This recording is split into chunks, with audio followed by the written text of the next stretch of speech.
Վերջերս ԿՊԱ-ականների խոսույթում ես որոշակի տագնապի նշաններ եմ զգում։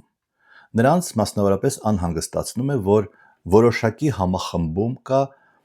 Ծառուկյանի և Կարապետյանի շուրջ։ Թույլ չենք տա, որ օլիգարխները գան իշխանության, ասում են նրանք, կարծես նրանց շարքերում, ԿՊԱ-ականների շարքերում չկան օլիգարխներ, այդ թվում նաև նոր օլիգարխներ, որոնք հարստացել են 18 թվականից հետո և ունեն ունեցվածք ոչ պակաս, քան հին օլիգարխները։ Ինչ է անելու իշխանությունը։ Նախ և առաջ իհարկե քարոզչությունը։ Նրանք փորձելու են տոքսիկ Քոչարյանին կպցնել բոլոր վտանգավոր քաղաքական ուժերին, քաղաքական գործիչներին, ասելու են, որ նրանց հետևում կանգնած է Քոչարյանը, դա Քոչարյանի մարդն է եւ այլն։ Բայց քարոզչությունը կարծես թե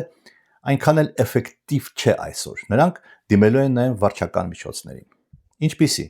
Օրինակ, ինչպես որ խորհուրդ են տալիս նրանց արբանյակները չգրանցել վտանգավոր կուսակցությունները։ Իդեպ այդ արբանյակները կարծես թե դեմոկրատ են, եվրոպամետ են, բայց նրանք խորհուրդ են տալիս ճիշտ այն, ինչ անում է